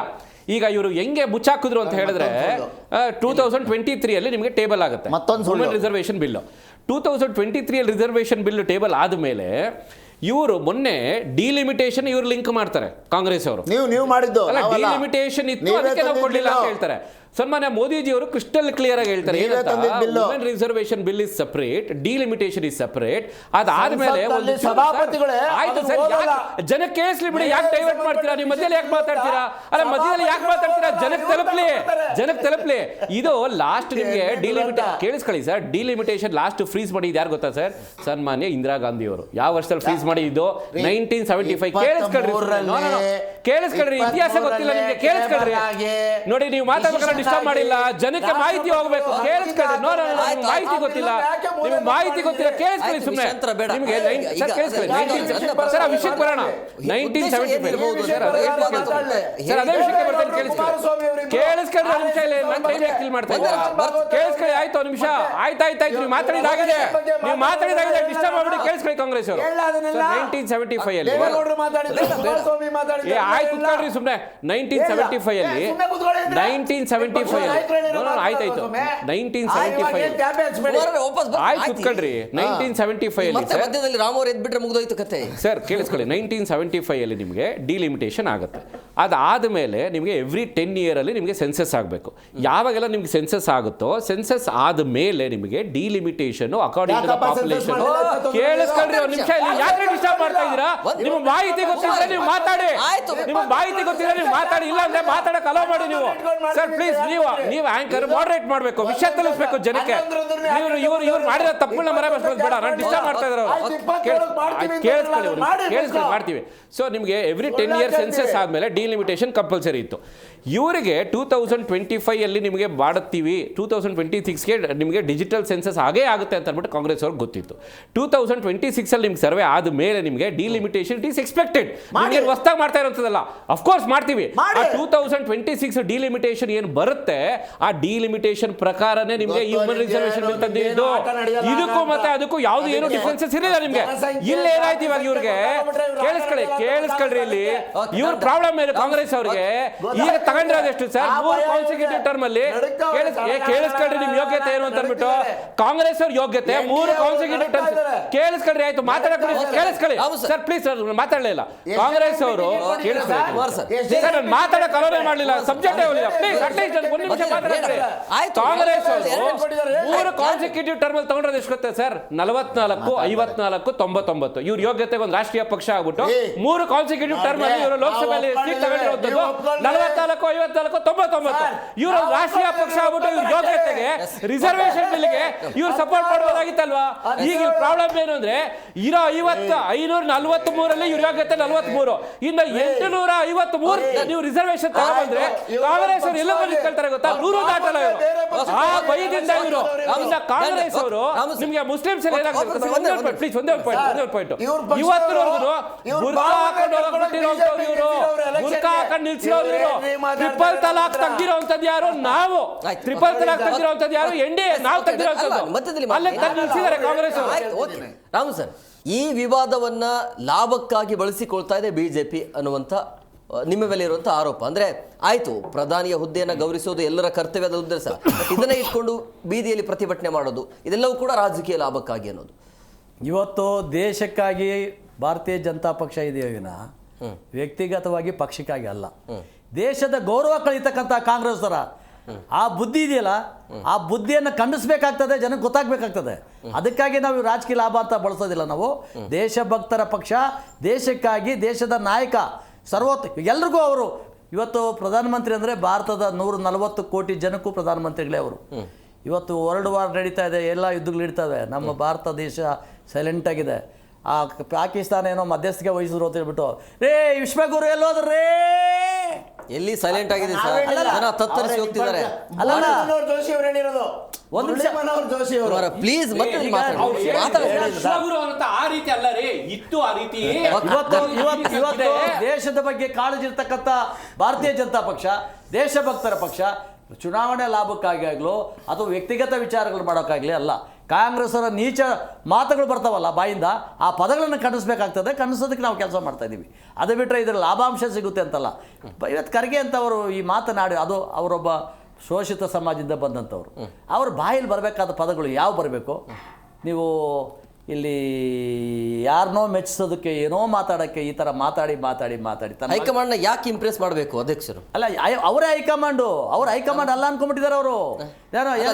ಇಂಪ್ರೆಸ್ ಮಾಡಕ್ಕೆ ಅಂತ ಹೇಳ್ತಾರೆ, ಯಾಕೆ ಇಂಪ್ರೆಸ್ ಮಾಡಬೇಕು ಅಂತ ಹೇಳ್ತಾರೆ. ಅಲ್ಲ, ಯಾಕೆ ಇಂಪ್ರೆಸ್ ಅಂದರೆ ಈ ಗುಲಾಮಗಿರಿ ರಾಜಕಾರಣ ಅನ್ನೋದು ಇದಿದೆ. ಎಲ್ಲೋ ಒಂದು ಕಡೆ ರಾಜಕಾರಣ ಅಂತಕ್ಕಂಥದ್ದು ಎಲ್ಲೋ ಒಂದು ಕಡೆ ಯಾರ್ದೋ ಮರ್ಜಿಯಲ್ಲಿ ಬೆಳೀತಾ ಇದೆ. ಆ ಮರ್ಜಿಯಲ್ಲಿ ಬೆಳೀತಾ ಇರ್ತಕ್ಕಂಥ ವ್ಯಕ್ತಿಗಳಿಗೆ ಇದೇ ಥರ ಅನಿಸುತ್ತೆ. ಇವತ್ತು ನಮ್ಮ ಪ್ರಿಯಾಂಕ ಖರ್ಗೆ ಮಾತೆತ್ತಿದ್ರೆ ಮೋದಿಯವರನ್ನ ಅಟ್ಯಾಕ್ ಮಾಡ್ತಾರೆ.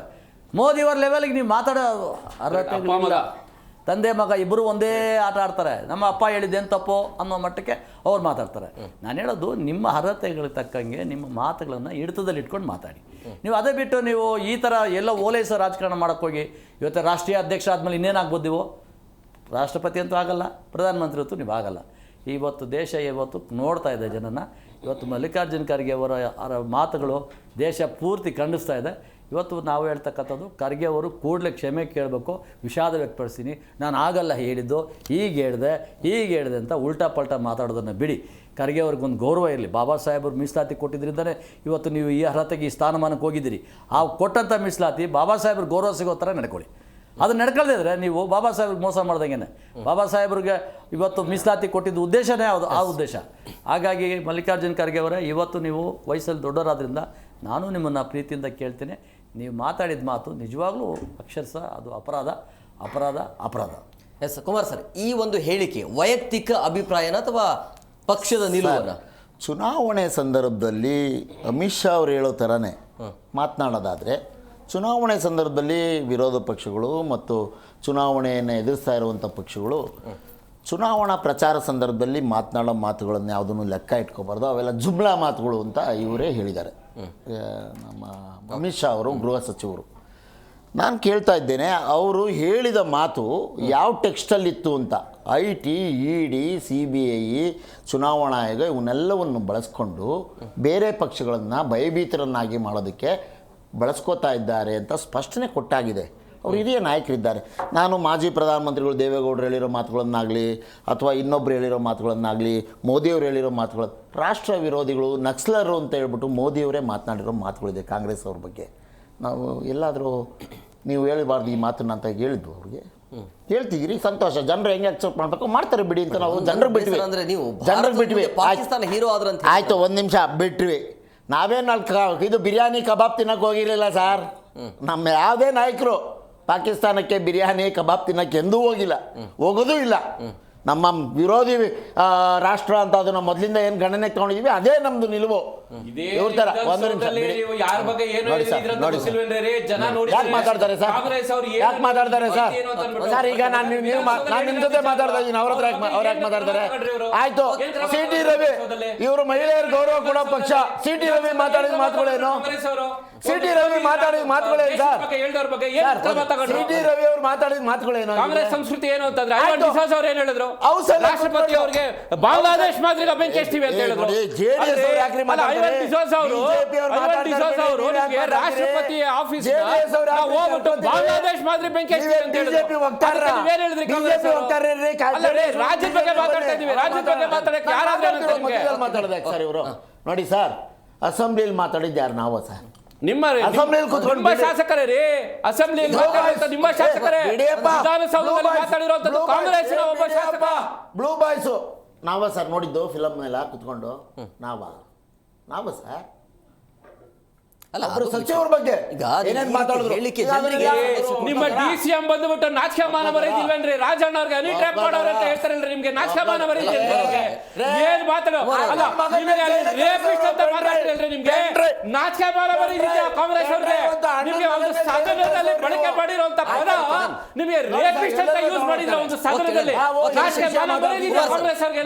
ಈ ರೀತಿ ಯಾವ ಪದ ಮಾತಾಡ್ಬೇಕು, ಯಾವ ಪದ ಮಾತಾಡ್ಬಾರ್ದು ಸದನದಲ್ಲಿ ಅಂತ ನಿಮ್ಗೆ ನಾಚಿಕೆಮಾನ ಬರೀದಿದ್ಯಾ? ವಂಚನೆ ಮಾಡ್ಕೊಂಡು ಮಾತಾಡಬಾರ್ದು ಅಂತ ನಾನು ಮಾತನಾಡ್ತಿದ್ರೆ ಇವ್ರೇನ್ ಸರ್ ಮಧ್ಯೆ ನಿಮಗೆ ಯಾವ ಟ್ರ್ಯಾಕ್ ಬಗ್ಗೆ ಆಗಿದೆ, ಯಾರ್ಯಾರ್ದೆಲ್ಲ ಆಗಿದೆ ಅಂತ ಪೆನ್ ಡ್ರೈವ್ ಅಂತ ಜೈಲಿಗೆ ಕಳಿಸಿದ್ದ ಪೆನ್ ಡ್ರೈವ್ ಜೋಬಲ್ ಇದೆ ಅಂತ ಅಣ್ಣನ ಮಗನ ಜೈಲಿಗೆ ಕಳಿಸಿದ್ದ ನಾವ ಸರ್. ಜೈಲಿಗೆ ಕಳಿಸಿದ ಅಣ್ಣನ ಮಗನ ಪೆನ್ ಡ್ರೈವ್ ಜೋಬಲ್ ಇದೆ ನೋಡಿ. ಅದೇ ನೋಡಿ ಎಷ್ಟು ಚೆನ್ನಾಗಿ ಮಾಡಿರೋ ಕೆಲಸ ಒಪ್ಕೊಳ್ತಾ ಇದ್ದೀರಾ. ಅಲ್ಲ ಅದನ್ನ ಪೆನ್ ಡ್ರೈವ್ ಕೊಟ್ಟೇ ಇಲ್ಲ, ಕುಮಾರಸ್ವಾಮಿನಲ್ಲೂ ಕೊಟ್ಟಿದ್ದು ಕೊಟ್ಟಿಲ್ಲ. JDS ವರ್ಕರ್ಸ್ ಕೋರ್ಟ್ ಅಲ್ಲಿ ಹೇಳ್ಬಿಟ್ರಲ್ಲ, ನಾವೇ ಇದನ್ನೆಲ್ಲ ಪೆನ್ ಡ್ರೈವ್ ಹಂಚಿದ್ದು ಅಂತ. ಇವ್ರ ಆತ್ಮವಂಚ ಇವರು ಸಮಾವೇಶ ಮಾಡಿದ್ರು ಮೊನ್ನೆ. ನಾನೆಲ್ಲೋ ಅನ್ಕೊಂಡೆ ಹಿರಿಯರು ಹಾಸನದ ಹೆಣ್ಮಕ್ಳ ಹತ್ರ ಎಲ್ಲ ಕ್ಷಮೆ ಕೇಳ್ತಾರೆ, ನಾವು ಮಾಡಿದ ತಪ್ಪು ನಮ್ಮ ವಂಶದವರು ಅಂತ ಅನ್ಬಿಟ್ಟು ಅಂತ ಅನ್ಕೊಂಡ್ರೆ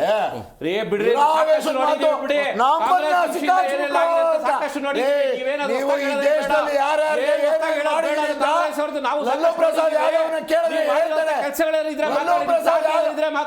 ಪ್ರಸಾದ್ ಯಾದವ್ ಅವ್ರು ಕೇಳಿದ್ರೆ ದೇವೇಗೌಡರು ಏನೇನ್ ಕುತಂತ್ರ ಮಾಡಿದ್ರು ಅನ್ನೋದ್ರ ಎಳೆ ಬಿಡಿಸಿ ಹೇಳ್ಬಿಡ್ತಾರೆ. ಏನೋ ಮಾತಾಡಬೇಡಿ. ನಿಮ್ಮ ರಾಷ್ಟ್ರೀಯ ಅಧ್ಯಕ್ಷರು ಪ್ರಧಾನಿ ಆಗಿದ್ದು ಕಾಂಗ್ರೆಸ್ ಇಂದಾನೆ, ಈಗ ರಾಜ್ಯಸಭಾ ಸದಸ್ಯರಾಗಿರೋದು ಕಾಂಗ್ರೆಸ್ ಇಂದಾನೆ.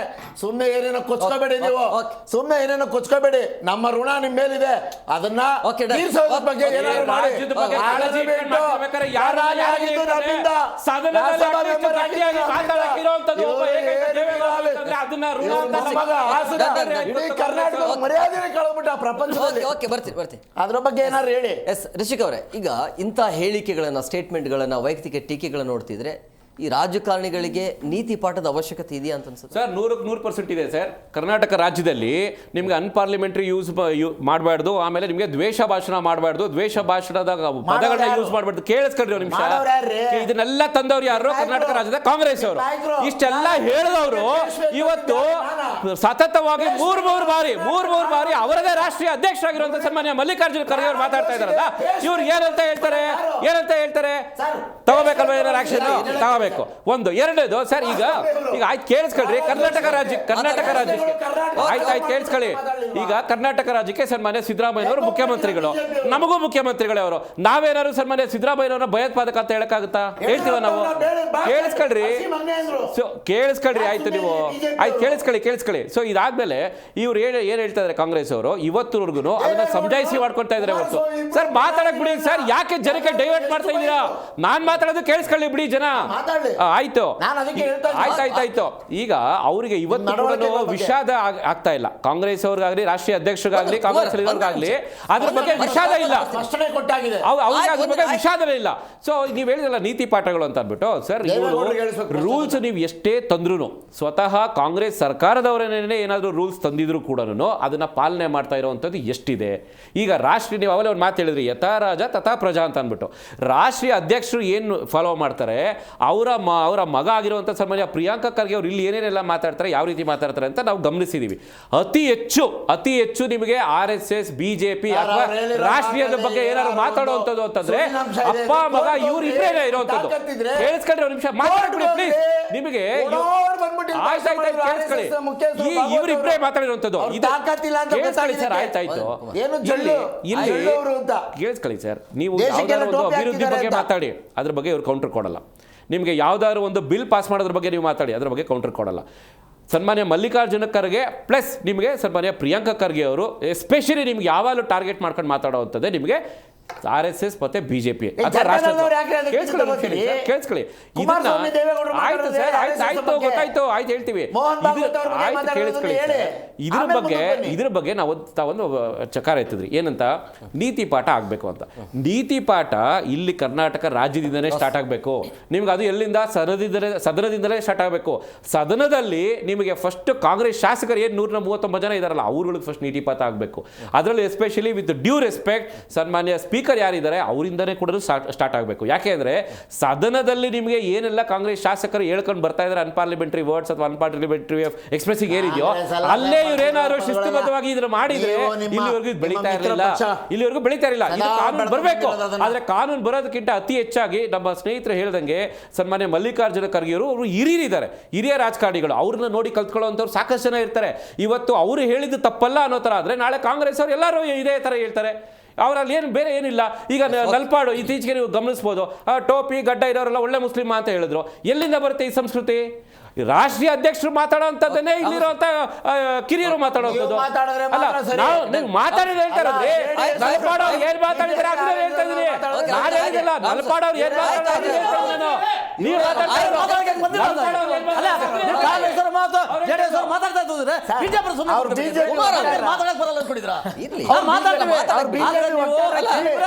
ಎಲ್ಲ ಒಂದ್ ಕಡೆ ಒಳ್ಳೆ ವೇದಿಕೆ ಕೊಟ್ಟಿದ್ದಾರೆ GTV-ನವರು. ಆ ಟಿವಿನವ್ರು ಕೊಟ್ಟಿರ್ತಕ್ಕಂಥ ವೇದಿಕೆನ ಸುಲಭ ಮಾಡ್ಕೊತಾ ಇದ್ದಾರೆ. ವಿಚಾರಗಳನ್ನ ಸರಿಯಾಗಿ ಮಾತಾಡಕ್ಕೆ ಅವಕಾಶ ಕೊಡಿ. ನಾನು ಮಾತಾಡಕ್ಕೆ ಬಂದಿರೋದಿಲ್ಲ. ಒಂದು ರಾಷ್ಟ್ರೀಯ ಪಕ್ಷ ವಕ್ತಾರ, ನಾನು ರಾಷ್ಟ್ರೀಯ ಪಕ್ಷದ ವಕ್ತಾರನಾಗಿ ಒಬ್ಬ ರಾಷ್ಟ್ರದ ಪ್ರಧಾನಮಂತ್ರಿಗಳನ್ನ ಕರೆದಿರ್ತಕ್ಕಂಥ ಮಲ್ಲಿಕಾರ್ಜುನ ಖರ್ಗೆ ಅವರ ಹೇಳಿಕೆಯನ್ನ ಖಂಡಿಸೋದಕ್ಕೆ ಬಂದಿದ್ದೀವಿ ನಾವು. ನಮಗೂ ಮಾತಾಡೋದಕ್ಕೆ ಅಧಿಕಾರ ಇದೆ, ಮಾತಾಡೋದಕ್ಕೂ ಹಕ್ಕು ಇದೆ. ನಮ್ಮ ಅಕ್ಕನ ಯಾಕೆ ಕಳಿಸಿದ್ರೆ ನೀವು ಸೇರ್ಕೊಂಡು ಇಬ್ಬರು ಮಾತಾಡ್ತಾ ಏನೋ ಮಾತಾಡ್ಬಿಡೋದು. ಸತ್ಯ ಮಾತಾಡ್ರಿ, ಬೇರೆಯವ್ರಿಗೂ ಒಂದು ಅವಕಾಶ ಬಿಡಿ, ಅವರು ಮಾತಾಡಲಿ. ನಾನು ಅಲ್ಲಿ ಮಾತಾಡ್ಬೇಕಾಗ್ತದೆ ನೋಡಿ, ಮತ್ತೆ ಮಾತಾಡೋಕೆ ಶುರು ಮಾಡ್ತಾ ಇದ್ರಿ. ಸೆಲೆಕ್ಟ್ ಆಗಿರಿ. ಇವತ್ತು ಕಾಂಗ್ರೆಸ್ ಅವ್ರು ಕಲ್ಸ್ಕೊಟ್ರದ್ದು ಇದು. ಯಾರ್ಯಾರು ಹೋಗ್ತಾರೆ ಹೋಗ್ರೋ ಆ ಬಿ ಜೆ ಪಿ ಏನು ಮಾತಾಡ್ತಾರೋ ಜೆ ಡಿ ಎಸ್ ಏನು ಮಾತಾಡ್ತಾರೋ ಅದ್ರ ಮಧ್ಯೆ ಬಾಯಿ ಹಾಕಿ ಏನೋ ಮಾಡಿ ಡೈವರ್ಟ್ ಮಾಡ್ರು ಅಂತ. ಡೈವರ್ಟ್ ಮಾಡೋ ಕೆಲಸ ಮಾಡಬೇಡಿ. ಜನ ನೋಡ್ತಾ ಇದ್ದಾರೆ ನಿಮ್ಮನ್ನು ಯಾವ ಮಟ್ಟಕ್ಕೆ ನೋಡ್ತಾರೆ ಅಂದರೆ ಇವತ್ತು ಅಧೋಗತಿಗೆ ಹೋಗಿದ್ದೆ ಕಾಂಗ್ರೆಸ್ ಪಕ್ಷ, ಇವತ್ತು ಇನ್ನು ಮುಂದೆ ಇನ್ನೆಂದು ಜನ್ಮದಲ್ಲಿ ಅದು ಈಚೆಗೆ ಬರೋದು ಸಾಧ್ಯನೇ ಇಲ್ಲ. ಇವತ್ತು ಏನಾದರೂ ದೇಶದಲ್ಲಿ ಉಳಿದ್ರೆ ಅದು ಭಾರತೀಯ ಜನತಾ ಪಕ್ಷ, ದೇಶಭಕ್ತರ ಪಕ್ಷ, ದೇಶಕ್ಕಾಗಿ ದುಡಿತಕ್ಕಂಥ ಪಕ್ಷ, ದೇಶಕ್ಕಾಗಿ ಪ್ರಾಣ ಕೊಟ್ಟಿರ್ತಕ್ಕಂಥ ಪಕ್ಷ, ಅದು ಪ್ರಾಣ ಕೊಡೋಕ್ಕೂ ಸಿದ್ಧವಾಗಿರೋಂಥ ಪಕ್ಷ. ಹಾಗಾಗಿ ಅಫ್ಜಲ್ ಗುರು ಅಂತ ಒಬ್ಬ ಭಯೋತ್ಪಾದಕನ್ನ ಸಂರಕ್ಷಣೆ ಮಾಡ್ತಕ್ಕಂಥದ್ದು ಕಾಂಗ್ರೆಸ್ನವರು. ಕಸಾಬ್ ಅಂತ ಒಬ್ಬ ಭಯೋತ್ಪಾದಕನ್ನ ಸಾವ್ ಬಿರಿಯಾನಿ ಕಾವು ಸಾವ್ ಅಥವಾ ಕಾಲು ಕೈಗೆ ಬೀಳುವಂಥ ಒಂದು ಕಾಂಗ್ರೆಸ್ಸಿನ ಮುಖಂಡಗಳ ಒಂದು ಚರಿತ್ರೆಹೀನ ಪಕ್ಷ ಅದು. ಹಾಗಾಗಿ ನಾವು ಹೇಳೋದು, ನಾವು ಆ ಭಯೋತ್ಪಾದಕರಿಗೆ ಯಾವತ್ತೂ ನಾವು ರಕ್ಷಣೆ ಕೊಡೋದಿಲ್ಲ. ಭಯೋತ್ಪಾದಕ ಅಂತೀವಿ. ರಾಷ್ಟ್ರಭಕ್ತ ಪ್ರಧಾನಮಂತ್ರಿನ ನೀವು ಭಯೋತ್ಪಾದಕ ಅಂತ ಹೇಳಿರ್ತಕ್ಕಂಥ ಮಲ್ಲಿಕಾರ್ಜುನ್ ಖರ್ಗೆ ಅವರ ಹೇಳಿಕೆಯನ್ನು ತೀವ್ರವಾಗಿ ನಾನು ಖಂಡಿಸ್ತೇನೆ. ಭಾರತೀಯ ಜನತಾ ಪಕ್ಷದ ಪ್ರತಿ ಕಾರ್ಯಕರ್ತ, ಬೂತ್ ಮಟ್ಟದ ಕಾರ್ಯಕರ್ತ ಅದನ್ನು ಖಂಡಿಸ್ತಾರೆ. ಇವತ್ತು ದೇಶನ ಕಾಪಾಡ್ತಕ್ಕಂಥ ಕೆಲಸನ ಬೂತ್ ಕಾರ್ಯಕರ್ತರು ಮಾಡ್ತಾ ಇದ್ದಾರೆ. ಇವತ್ತು ಎಲ್ಲ ರಾಷ್ಟ್ರದ ಎಲ್ಲ ಜನ ಎಚ್ಚೆತ್ಕೊಂಡಿದ್ದಾರೆ. ಸರ್, ಇದಕ್ಕೆ ಮಾನದಂಡಗಳು ಏನು ಅಂತೇಳಿ, ಯಾಕಂದರೆ ಕಾಂಗ್ರೆಸ್ ಈ ರೀತಿ ವೈಯಕ್ತಿಕ ಟೀಕೆಗಳು ಮಾಡೋದು ಸರಿಯಲ್ಲ, ಪದೇ ಪದೇ ಈ ರೀತಿಯಾಗಿ ವೈಯಕ್ತಿಕ ಟೀಕೆ ಮಾಡಿದ್ರೆ ಅದ್ರ ಮೇಲೆ ಕ್ರಮ ಆಗತ್ತೆ ಅಂತೇಳಿ ಏನು ಕ್ರಮವನ್ನು ತೆಗೆದುಕೊಳ್ಬೋದು ಈಗ? ಅಲ್ಲ, ಈಗಾಗಲೇ ರಾಜ್ಯ ಸರ್ಕಾರನೇ ತೊಗೋಬೋದು ಅಥವಾ ಕೇಂದ್ರದಿಂದನೂ ಬೇರೆ ಬೇರೆ ರಾಜ್ಯಗಳಲ್ಲೂ ಕೇಸುಗಳಾಗಿದೆ. ಮಲ್ಲಿಕಾರ್ಜುನ್ ಖರ್ಗೆ ಮೇಲೆ ಈಗಾಗಲೇ ಅಸ್ಸಾಮಲ್ಲಿ ಕೇಸು ಆಗಿದೆ. ಬಾಯ್ ಬಡ್ಕೊತಾ ಇದ್ದಾರೆ, ಕೇಸ್ ಹಾಕ್ಬೇಡಿ, ತೆಗಿಸ್ಬೇಡಿ ಸ್ವಾಮಿ ಅಂತ ಈಗಾಗಲೇ ಕೈಕಾಲು ಬೀಳ್ತಾ ಇದ್ದಾರೆ. ನಾನು ಹೇಳೋದು, ನೀವು ಮಾತಾಡೋದು ಯಾಕೆ? ಮಾತಾಡಿ, ನಿಮ್ಮ ಒಂದು ಸಂಸ್ಕೃತಿಯನ್ನು ನೋಡಿಸ್ಕೊಂಡು ಮಾತಾಡಿ. ನೀವು ಯಾವ ಭಾಷೆ ಬಳಸಬೇಕು ಮಾತಾಡಿ. ದೇಶನ ಟೀಕೆ ಮಾಡಬೇಕಂತ ಇದೆಯಾ? ಒಳ್ಳೆ ರೀತಿ ರಚನಾತ್ಮಕವಾದ ಟೀಕೆ ಮಾಡಿ. ಎಲ್ಲೋ ಅಮೇರಿಕಾದಲ್ಲಿ ಕೂತ್ಕೊಂಡು ರಾಹುಲ್ ಗಾಂಧಿ ಭಾರತದ ಪ್ರಜಾಪ್ರಭುತ್ವ ವ್ಯವಸ್ಥೆಯನ್ನು, ಸಂವಿಧಾನವನ್ನು ಟೀಕೆ ಮಾಡ್ತಿರಲ್ಲ, ಅಲ್ಲಿ ನಿಮಗೆ ಯಾವ ನೈತಿಕತೆ ಇದೆ ನಿಮಗೆ? ಅಮೇರಿಕಾದಲ್ಲಿ ಹೋಗಿ, ನಮ್ಮ ಬೇರೆ ರಾಷ್ಟ್ರದಲ್ಲಿ ಹೋಗಿ ನಮ್ಮ ಭಾರತದ ಬಾಬಾ ಸಾಹೇಬ್ ಅಂಬೇಡ್ಕರ್ ಬರೆದಂಥ ಸಂವಿಧಾನವನ್ನು ಟೀಕೆ ಮಾಡ್ತಿರಲ್ಲ ನೀವು. ಬನ್ನಿ, ಭಾರತದಲ್ಲಿ ಮನೆಯಲ್ಲಿ ಕೂತ್ಕೊಳ್ಳಿ. ನಿಮ್ಮ ಪಾರ್ಲಿಮೆಂಟ್ ಇದೆ, ಪಾರ್ಲಿಮೆಂಟ್ ವಿರೋಧ ಪಕ್ಷ ನಾಯಕರು ನೀವು, ಅಲ್ಲಿ ಕೂತ್ಕೊಳ್ಳಿ. ಈ ದೇಶದಲ್ಲಿ ಏನು ನಡೀತಾ ಇದೆ ಅದ್ರ ಬಗ್ಗೆ ಚರ್ಚೆ ಒಳಗಡೆ ಆಗಲಿ. ಹೊರ ದೇಶದಲ್ಲಿ ಹೋಗಿ ನಮ್ಮ ಭಾರತದ ಮರ್ಯಾದೆ ಯಾಕೆ ತೆಗಿತೀರಿ? ನಮ್ಮ ಗೌರವನ ಯಾಕೆ ಕಳೀತೀರಿ? ನಮ್ಮ ರಾಹುಲ್ ಗಾಂಧಿಯವ್ರು ಮಾತಾಡ್ತಕ್ಕಂಥ ಮಾತುಗಳನ್ನು ಯಾರಾದರೂ ಒಪ್ಪಕ್ಕೆ ಸಾಧ್ಯನಾ? ಮಕ್ಕಳ ಥರ ಆಡ್ತಾರೆ, ಹೋಗ್ತಾರೆ. ನನ್ನ ಕಣ್ಣಲ್ಲಿ ಕಣ್ಣಿಟ್ಕೊಂಡು ನೋಡಲಿಲ್ಲ ನನಗೆ ಮೋದಿಯವರು. ನಿನ್ನ ಕಣ್ಣಲ್ಲಿ ಯಾಕಪ್ಪ ಇಡಬೇಕು? ನಿನ್ನ ಕಣ್ಣಲ್ಲಿ ಇಡೋಕ್ಕೆ ನೀನೇನು ಇವನ? ನಿನ್ನ ಭಾರತದ ಪ್ರಜೆಯಾಗಿ, ವಿರೋಧ ಪಕ್ಷ ನಾಯಕನಾಗಿ ನೀವು ಮಾಡೋ ಕೆಲಸ. ಕುಮಾರ್ ಸರ್, ನೀವೇ ಹೇಳಿರೋದು, ಈಗ ದ್ವೇಷ ಭಾಷಣ ಇದ್ದರೆ ಖಂಡಿತ ಅಂಥವ್ರ ಮೇಲೆ ಕ್ರಮ ಆಗತ್ತೆ. ವೈಯಕ್ತಿಕ ನಿಂದನೆ, ದ್ವೇಷ ಭಾಷಣ ಇದನ್ನು ಕಾಂಗ್ರೆಸ್ ಸಹಿಸ್ಕೊಳ್ಳೋದಿಲ್ಲ ಅಂತ ನೀವು ಕೂಡ ಹೇಳ್ತೀವಿ. ನಾವು ಮಾಡ್ಕೊಳ್ಳೋದಿಲ್ಲ ಅನ್ನೋ ಪದವನ್ನು ಬಳಸಾಗಿದೆ. ಈಗಾಗಲೇ ನಮ್ಮ ರಾಷ್ಟ್ರೀಯ ಅಧ್ಯಕ್ಷರು ಸ್ಪಷ್ಟನೆಯನ್ನು ಕೊಟ್ಟಾಗಿದೆ. ಆಯ್ ಸ್ವಾಮಿ, ಭಯೋತ್ಪಾದಕರು ರಕ್ಷಣೆ ಮಾಡೋರು ನೀವು, ಅವ್ರನ್ನ ಯಾರು ಬಿಟ್ಕೊಳ್ಳೋದಿಲ್ಲ, ದೇಶ ರಕ್ಷಕರು, ನಾವೇ ರಾಷ್ಟ್ರಭಕ್ತರು ಅಂತ ನೀವೇ ಪೇಟೆಂಟ್ ತೊಗೊಂಡ್ಬಿಟ್ಟಿದ್ದೀರಿ. ಅಂದರೆ ಇವ್ರು ಮಾತ್ರ ಅಲ್ಲಿ ಯಾಕೆ ಇಂಡಿಯಾ ಗೇಟಲ್ಲಿ ಒಂದೇ ಹೆಸರು ಇಲ್ವಲ್ಲ? ಒಂದು ನಿಮಿಷ ಅಲ್ಲ, ನಾನು ಅನ್ವಯ ಆಗುತ್ತೆ ಇಲ್ವ ಅನ್ನೋದನ್ನ ಹೇಳ್ತೇನೆ. ಇಂಡಿಯಾ ಗೇಟಲ್ಲಿ ಒಂದೇ ಹೆಸರು ಇಲ್ವಲ್ಲಪ್ಪ ನಿಮ್ಮ ಸ್ವಾತಂತ್ರ್ಯ ಹೋರಾಟದಲ್ಲಿ? ಆಯ್ತು, ಪಹಲ್ಗಾಮ್ ಅಟ್ಯಾಕಲ್ಲಿ ಒಬ್ಬನೇ ಅವ್ರು ಯಾಕೆ ಮಾತಾಡ್ತಾರೆ ಸರ್? ಇದೇನು ಸರ್ ಇದು? ಅಲ್ಲ, ವಿಷಾದ ಪಡಿಸ್ತೀರಾ ಇಲ್ವಾ? ಅಷ್ಟು ಕೇಳಿ ಅಷ್ಟೇ. ಸ್ಪಷ್ಟನೆ ಕೊಟ್ಟಾಗಿದ್ಮೇಲೆ ಇನ್ನೇನು ಸರ್ ಅಲ್ಲಿ? ಇವ್ರಿಗೇನಕ್ಕೆ ಅದಕ್ಕೂ ಇವ್ರು ಯಾಕೆ ಕೆರ್ಕೋತಾರೆ? ಕೇಳ್ತಾ ಇಲ್ಲ ನಾವು. ಅದೇ ಖರ್ಗೆ ಕೇಳ್ತಾ ಇರೋದು ನಿಮ್ಮಿಂದ. ಅದೇ ಖರ್ಗೆ ಅವರಿಗೆ ದೇವೇಗೌಡರು ರಾಜ್ಯಸಭಾ ಸದಸ್ಯರಾಗಿದ್ದು.